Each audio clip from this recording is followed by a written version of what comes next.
भक्तमाल जी की एक कथा है कि एक राजा था, उसके सिर में बहुत दर्द रहता था। तो एक वैद्य ने आकर के कहा कि मानसरोवर में रहने वाले हंस, उनके हृदय को अगर लाया जाए और उससे एक दवाई बनाई जाए, उसका लेपन उनके सिर पे किया जाए तो उनका सर का दर्द हमेशा के लिए खत्म हो जाएगा। राजा ने सैनिकों को आज्ञा की, जाओ मानसरोवर से हंस पकड़ के लाओ।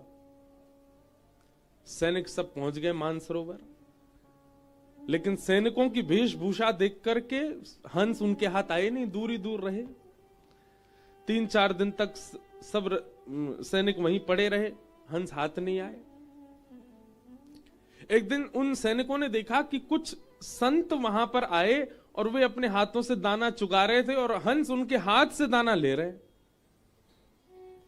सैनिक जैसे आगे बढ़े तो हंस सारे भाग गए। तो सैनिकों ने सोचा कि भाई हमारी वेशभूषा से भाग रहे हैं, हम भी अगर संत बन के आ जाएं तो शायद हमारे हाथ से भी कुछ पाएं, और जब ये पाएंगे तो हम इनको पकड़ लेंगे। तो हंसों का स्वभाव क्या था? संतों का सम्मान करते थे। ये सभी सैनिक संतों का रूप धारण करके गए और हाथ में दाना लेकर के हंसों को खिलाने गए। तो भक्तमाल जी में वर्णन है कि वे सब हंस जानते थे कि ये वही सैनिक हैं, लेकिन संत वेश में आए हैं। संत वेश में आए हैं, अगर हम इनके पास नहीं गए तो भेष का अपराध बनेगा। जानते हुए भी कि हमें बंदी बनाएंगे, जबरदस्ती जो हंस थे वे उनके समीप चले गए और सैनिकों ने थोड़ी देर तो दाना चुकाया और फिर मौका पाके उनको पकड़ लिया, ले गए। ये दृश्य भगवान देख रहे थे। ठाकुर जी ने मन में विचार किया कि हंस जानते हुए भी कि ये सैनिक हैं, हमें बांध लेंगे, फिर भी भेष का सम्मान करने के लिए इन्होंने खुद को दे दिया। इनकी रक्षा मैं करूंगा। और ठाकुर जी एक वैद्य बन के राजा के यहां आ गए। हंसों को लाया गया पिंजरे में बंद करके, बस उनका वध करना ही था कि तुरंत ठाकुर जी आए और ठाकुर जी आके बोले, राजन सुनो, हम आपसे वचन देते हैं, इन हंसों को अभी मत मारो। हम एक औषधि आपके माथे से लगाते हैं, अगर 2 दिन में आपका दर्द ठीक ना हो तो आप इन हंसों का वध करना, लेकिन आपका दर्द यदि जड़ से खत्म हो जाए तो इन हंसों को छोड़ देना। राजा बोले ठीक है। अब भगवान अपने हाथ से तो कुछ भी मिला दें, वो मट्टी घुमा के लगा दें तो ठीक है जाएगा। ठाकुर जी तो नाटक कर रहे हैं, जे डाल वो डाल, घुमा के उसमें एक बढ़िया सा लेप बनाया, राजा के सिर से लगाया, लगाते ही दर्द दूर हो गया। 2 दिन तक देखा दर्द नहीं हुआ। बोले महाराज आपका औषधि बहुत बढ़िया। ठाकुर जी बोले बस हमारी यही भाव है कि आप इन हंसों, बोले आप कुछ मांग लीजिए, बोले बस एक ही मांग रहा है, इन हंसों को छोड़ दो। बोले ठीक है। हंसों को मुक्त करने लगे, इतने में ही वो वैद्य वहां से अंतर ध्यान हो गया। तब हंसों ने पिंजरे से बाहर आकर के बताया, बोले राजन ये कोई सामान्य वैद्य नहीं था, साक्षात ठाकुर जी थे। हम जानते हुए भी कि ये सैनिक हैं, लेकिन इनकी भेष संतों की थी, इसलिए हमने अपने आप को बंदी बनवाया। इस बात से रीझ करके ठाकुर जी आए तुम्हारे माथे से लेप लगाने के लिए। भैया संतन को सम्मान करो, वो तो एक अलग बात है, पर नगरी संतन के भेष को ही सम्मान कर लो, वहां से ही ठाकुर जी प्रसन्न हो जाए कि ये उनके भेष का सम्मान करते हैं।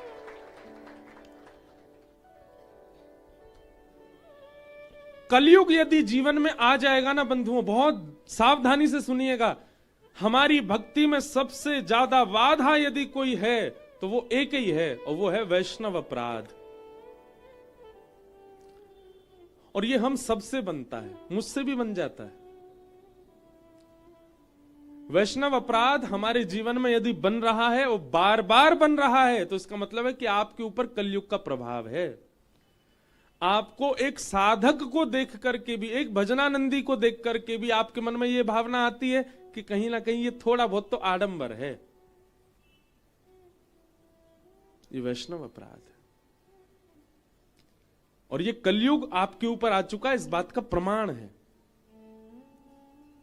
आप बिहारी जी गए और शिकुंज बिहारी लाल जी का दर्शन करते समय तभी आपने पुजारी जी जो आगे घूम रहे थे और उनके प्रति ऐसी भावना आ गई, जो पुजारी जी तो बस पैसा लेवे के काज डोल रहे हैं, बन गया अपराध।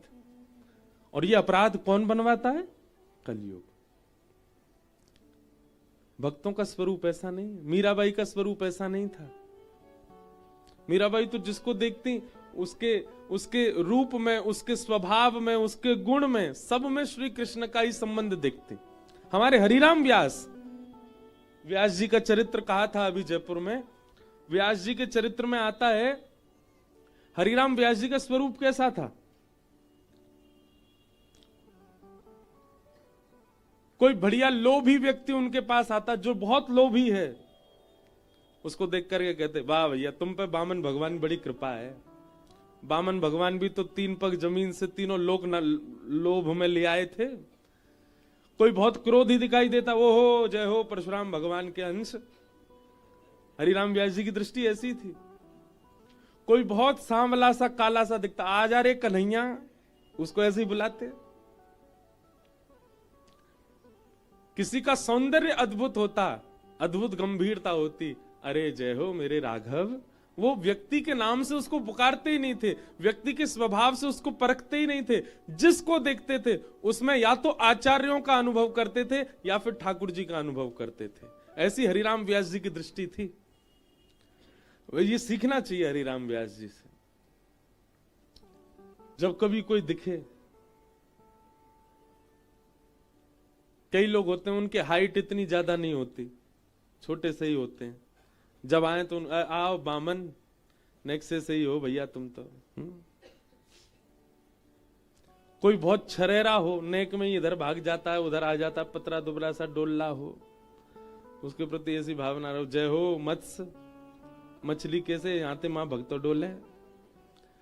सब कामों के लिए हाथ पीछे कर लेता हो, जय हो भैया तुम कूर्म हो, कछुआ, वो भी उसके पास जाओ हाथ पांव भीतर कर लेता है, कोई काम नहीं करता है। दृष्टि बनाओ, साईं परिकर के ही बना लो, आज से ही कर लो। आज से रात में जिससे भी मिलो, भोजन पानी करते समय, उठते बैठते समय, उसके स्वभाव से या तो किसी आचार्य को देखो या फिर साक्षात ठाकुर जी को देखो। ये हरिराम व्यास जी की दृष्टि है। उन्होंने कभी किसी व्यक्ति के स्वभाव गुण से किसी को नहीं परखा। तो कलयुग जीवन में आएगा तो आपको आडंबर दिखेगा, आपको सदपुरुष में भी आडंबर दिख जाएगा। चैतन्य महाप्रभु वे जब विचरण करते थे तो कोई नाटकबाज व्यक्ति भी हो, कुछ नहीं, केवल पैसा कमाने के लिए भगवान नाम गा रहा है, चैतन्य महाप्रभु उसके मुख से भी नाम सुनकर के नेत्रों से भाव विवल हो जाते, उसके चरणों में प्रणाम करते, भैया धन्य है। सब लोग आके कहते, अरे जे पाखंडी है, जे केवल पैसा कमाने के लिए नाम गाता है। चैतन्य महाप्रभु कहते, और पैसा दो इसको, ताकि इसके मन में और लोभ जगे पैसा का, कम से कम उसके चक्कर में नाम तो गाएगा। ऐसा गुण देखते थे। पर हम लोगों का स्वभाव विचित्र है, हम लोग 2 मिनट में अवगुण ही देखने लग जाते हैं सबके भीतर, और ये कलयुग ही करवाता है हमसे। कई बार बंधुओं हम अपने गुरु के प्रति भी अवगुण देख लेते हैं। ये कलयुग का प्रभाव है।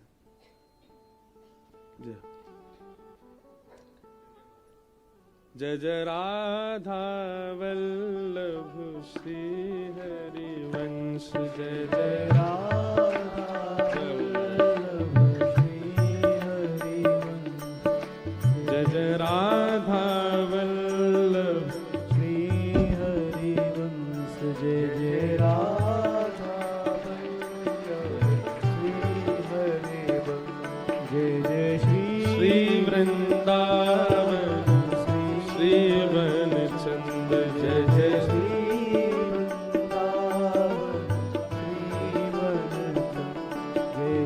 ये देखो ब्रज के संत जासों छुप भी जाए वह कुछ सखी बना दे। सखी बनवे को मतलब है ठाकुर जी की अधिकारिणी बना दे। हमारे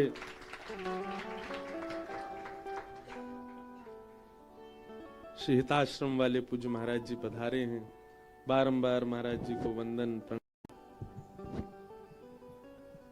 जय।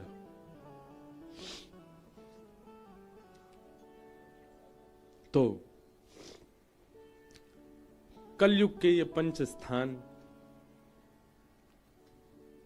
राजा परीक्षित स्वयं भटक गए, शमिक ऋषि के गले में मरा हुआ सर्प डाल दिया और शमिक ऋषि के पुत्र श्रृंगी, उनको जब ये बात पता चली कि मेरे पिता के गले में मरा हुआ सर्प डाला है, तुरंत उन्होंने श्राप दे दिया। इति लंघित मर्यादम तक्षकः सप्तमे हनि। मैं श्राप देता हूं कि तक्षक सर्प के डंसन से राजा परीक्षित की 7 दिन के अंदर मृत्यु हो जाएगी। श्राप दे दिया।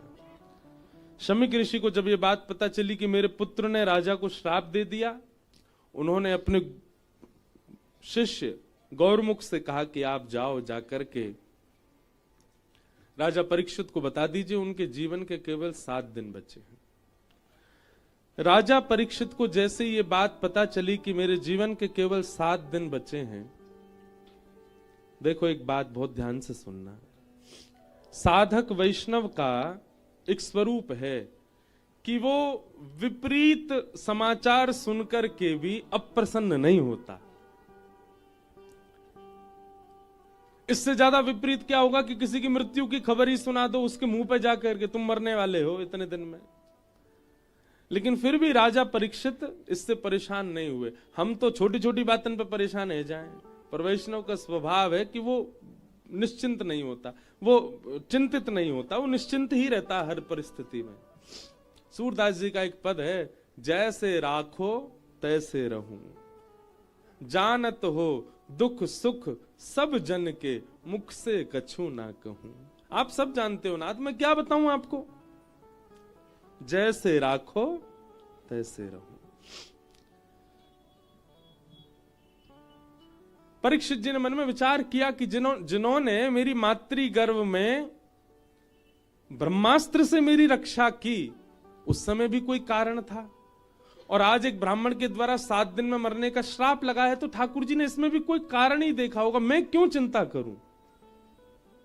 उन्होंने चिंता नहीं की। हम सिड्डी से कभी उतरते हैं, कई बार ऐसा होता है कि हम गिरने वाले थे लेकिन बच गए, पर कभी कभी होता है गिर जाते हैं। अरे ठाकुर जी ऐसे क्या गिर दिया आपने। ठाकुर जी कहें दारी के तो यूं याद ना, 2 बार बचायो भी तो हो। वास में तो तेने कही ना, जय हो ठाकुर जी आपने बचा लिए। और ज्यादा ना लग जाए, बाद ना रोने लगे। विचारणीय बात है कि नहीं। आप साइकिल चला रहे हो, कितनी बार ऐसा होता है कि आप गिरने वाले थे, नहीं गिरे, लेकिन जिस दिन गिर जाते हैं उस दिन ठाकुर जी के आगे रो रहे हैं, क्या गिर दिए। घर में परिवार का कोई सदस्य बीमार हो गया, बीमार होकर बेचारा ठीक हो गया, लेकिन किसी दिन बीमार हो गया और इतना बीमार हुआ कि ठीक ही नहीं हो रहा, तो ठाकुर जी से शिकायत शुरू हो जाती है। ठाकुर जी कहते हैं ये कितनी बार बीमार हुआ, उतनी बार सही भी तो हुआ, तब तो तुमने क्षमा नहीं किया, तब तो तुमने एक बार भी नहीं कहा कि ठाकुर जी आपकी बड़ी कृपा, और जब अब सब सही नहीं हो रहा तो फिर शिकायतें लगा रहे हो। ये समझने वाली बात है, राजा परीक्षित से सीखो। राजा परीक्षित कह रहे हैं कि जब मेरे मातृ गर्भ में ब्रह्मास्त्र आकाश में था तो वो रक्षा करने आए थे, और आज 7 दिन में मरने का श्राप लगा है, तो इसमें भी कुछ ना कुछ होगा। हमारे पूज्य गुरुदेव भगवान रामानुज गुरु जी बहुत अच्छी बात कहते हैं, ध्यान से सुनना। विश्वासो फलदायक। राजा परीक्षित जब अपनी मातृ गर्भ में थे तो भगवान शस्त्र लेकर के गए और उनकी रक्षा की, और राजा परीक्षित जब जीवित अवस्था में 7 दिन में मरने का श्राप लगा तो भगवान शास्त्र रूप धारण करके आए और उनकी रक्षा की, भागवत जी के रूप में आए। अच्छा, दोनों में भी कारण। गुरुदेव भगवान कहते हैं, मैंने देखो गुरुदेव का दर्शन नहीं किया, पर गुरुदेव की लिखनी कई छोटे छोटे ग्रंथों वो पढ़े हैं मैंने। एक जगह गुरुदेव कह रहे हैं कि वहां अश्वत्थामा ने शस्त्र छोड़ा था मारने के लिए, तो भगवान शस्त्र से ही रक्षा करने आए। चक्रा नाम की गदा को घुमाया भगवान ने गर्भ में जाके, और आज एक ब्राह्मण ने वाक वज्रम विशशरजह, वाणी का वज्र छोड़ा है, तो ठाकुर जी भी वाणी रूपी धारण करके आए रक्षा करने के लिए। कथा का। कथा क्या है? वाणी रूप है। परीक्षित को 7 दिन में मरने का श्राप लग गया। परीक्षित जी महाराज चिंतित नहीं हुए, बल्कि विचार करने लगे, अच्छा है, दुनिया में किसी को नहीं पता कि उसका अंत कब होगा, पर मैं दावे से कह सकता हूं कि 7 दिन से पहले मेरी मृत्यु नहीं होगी। मेरे पास 7 दिन शेष हैं। इसमें भी भगवान का एक संकेत मैं मान लूं कि ठाकुर जी ने मुझे पहले ही बता दिया कि इतने दिन आए तेरे पास, अपना कल्याण कर ले। मैं कितना भाग्यशाली हूं। व्यक्ति को क्या पता कि उसके प्राण कब निकले। राजा परीक्षित ने अपने पुत्र को, जन्मेजय को राज्य गद्दी पर बिठाया, स्वयं वन में चले गए। अनेक संत ऋषि गण सब गंगा जी के तट पे आ गए। सबसे राजा परीक्षित ने एक ही प्रश्न किया, जल्दी मरने वाले की मुक्ति का उपाय बताओ। पर कोई भी प्रमाणित नहीं बता पाया क्या करना चाहिए। तभी तत्राभवद भगवान व्यासपुत्रो यदच्छया गामटमानो नपेक्षः अलक्षलिंगो निजलाभतुष्टो वृतश्च बालैरवधूतवेश। बोलो सुखदेव जी महाराज की। श्री सुखदेव भगवान प्रकट हो गए और चलते हुए आ रहे हैं राजा परीक्षित के पास। सिंहासन पर आकर के विराजमान हो गए। राजा परीक्षित ने चरणों में प्रणाम किया और प्रश्न किया, भगवान अतः पृच्छामि संसिद्धिम योगिनाम परमं गुरुम पुरुषस्येह यत्कार्यम म्रियमाणस्य सर्वथा। जल्दी मरने वाले की मुक्ति का उपाय बताओ। एक बहुत प्रिय भाव है मेरे हृदय का, बहुत कम गाता हूं मैं, पर आज साईं के यहां गाऊंगा। मानो ऐसा भाव है कि श्री परीक्षित जी अब उनके जीवन के 7 दिन बचे और वो सुखदेव जी से प्रार्थना कर रहे हैं। हम भी साईं से प्रार्थना कर रहे हैं।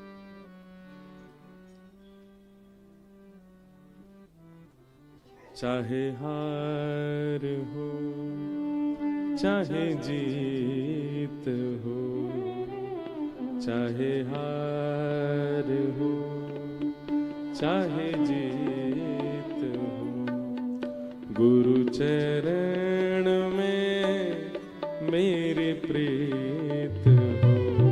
चाहे हार हो चाहे जीत हो, गुरु चरण में मेरी प्रीत। बंधुओं, यहाँ जितने भी लोग विराज रहे हैं, थोड़ी देर के लिए स्वयं को परीक्षित मानिए। हम सब थोड़ी देर के लिए नहीं, हम हैं ही परीक्षित। हम सबके पास भी 7 ही दिन हैं। इन्हीं 7 दिनों में जन्म है और इन्हीं 7 दिनों में मृत्यु। भले ही जीवन की अवधि बड़ी हो, पर है तो 7 ही दिन। हम सब भी अपने गुरु का स्मरण करें, जिनसे भी हमारी दीक्षा है, जिनसे भी हमारी शिक्षा है, उन्हीं को हम सुखदेव स्वरूप मान करके हम उनसे प्रार्थना कर रहे हैं। चाहे हार हो चाहे जीत हो, गुरु चरण में मेरी प्रीत हो। चाहे हार हो चाहे जीत हो, गुरु चरण में मेरी प्रीत हो। सागर भी तू साहिल भी तू, सागर भी तू साहिल भी तू, सागर भी तू साहिल भी तू, सागर भी तू साहिल भी तू, मझधार और माझी भी तू, मझधार और माझी भी तू, मझधार और माझी भी तू,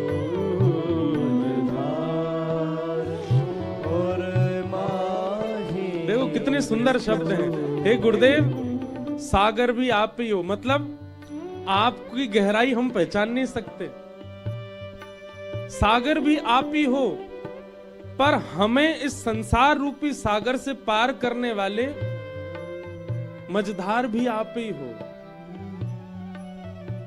मझधार और माझी भी तू, मझधार और माझी भी तू। बहुत सुंदर। इस प्रकृति का तुम गीत हो, इस प्रकृति का तुम गीत हो।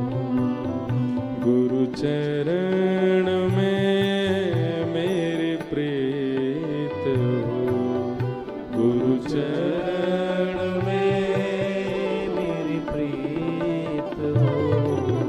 चाहे हार हो चाहे जीत हो, गुरु चरण में मेरी प्रीत हो। चाहे हार हो चाहे जीत हो, गुरु चरण में मेरी प्रीत हो। बोलो सद्गुरुदेव भगवान की जय। बहुत सुंदर भाव।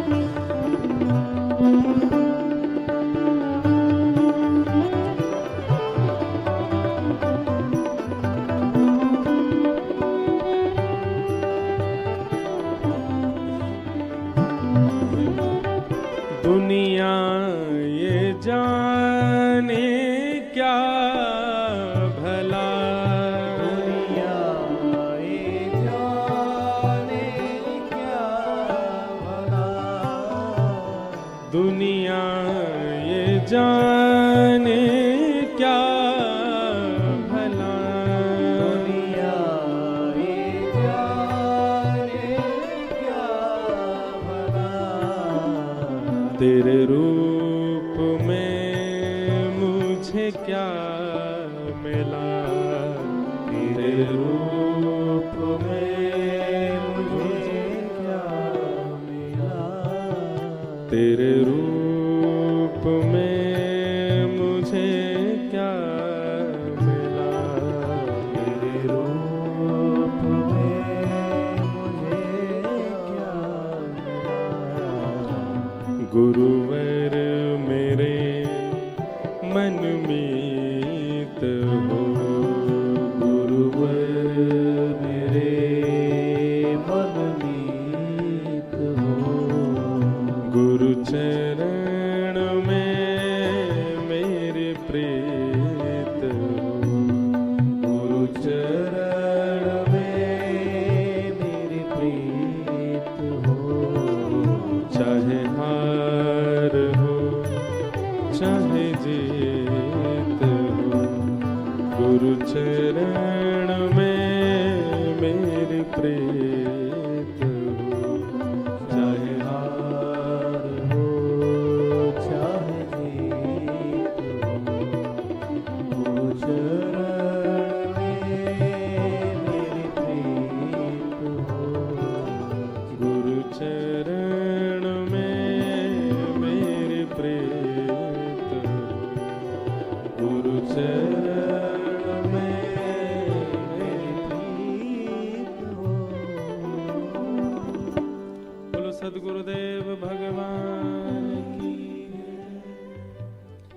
श्री सुखदेव जी महाराज मंच पर विराजमान हो गए।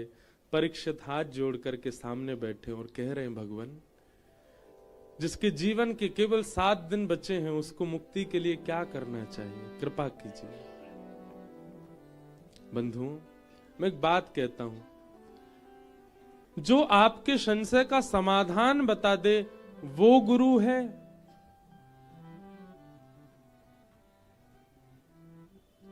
या फिर आपका संशय ही बदल दे वो गुरु है।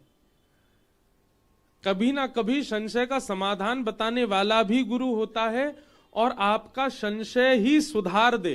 कई बार हमारा गलत संशय होता है, जैसे कि आगे के प्रसंग में आप समझेंगे कि परीक्षित पूछ रहे हैं 7 दिन में मरने वाली की मुक्ति का उपाय क्या है, और श्री सुखदेव जी महाराज थोड़ी देर परीक्षित की ओर देखते हैं और फिर कहना प्रारंभ करते हैं, परीक्षित का प्रश्न सुधारते हैं। परीक्षित कि वरीयानेशते प्रश्न कृतो लोकहितं नृप आत्मवित् सम्मतः पुंसा श्रोतव्यादिषु यपर। परीक्षित, तुम कह रहे हो जल्दी मरने वाले की मुक्ति का उपाय क्या है। अगर ये प्रश्न तुमने पूरे विश्व के लिए किया है तो ये प्रश्न तुम्हारा अच्छा है, लेकिन अगर ये प्रश्न कहीं तुम अपने लिए कर रहे हो तो ये प्रश्न अच्छा नहीं है। तुम कौन हो, पहले अपने ऊपर विचार करो। तुम वो बालक हो जिसने जन्म बाद में लिया, मां के गर्भ में भगवान का दर्शन पहले किया। पूरा विश्व जानता है कि ठाकुर जी ने उत्तरा के गर्भ में आकर के तुम्हारी रक्षा की। क्या भगवान ने तुम्हारी रक्षा ऐसे ही कर दी? ठाकुर जी का कोई तो उद्देश्य होगा ना।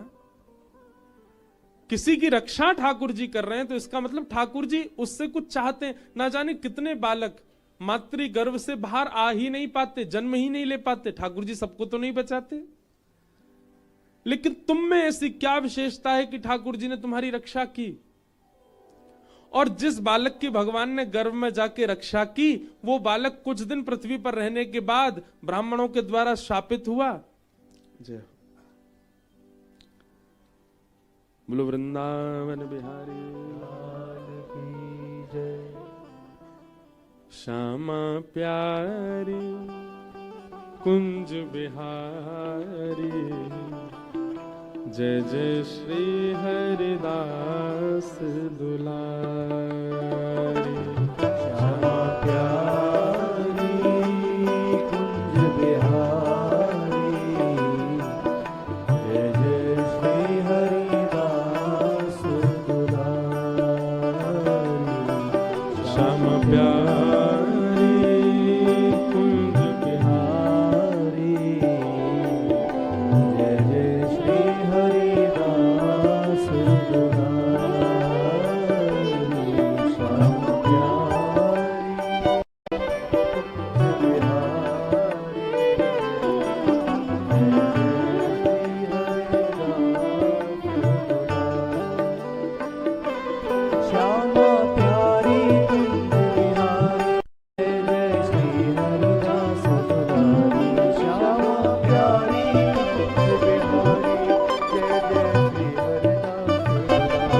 श्यामा प्यारी कुंज बिहारी, जय जय श्री हरिदास दुलारी। श्यामा प्यारी कुंज बिहारी, ओ श्यामा प्यारी कुंज बिहारी, जय जय श्री हरिदास दुलारी। श्यामा प्यारी कुंज बिहारी, जय जय श्री हरिदास श्री हरिदास श्री हरि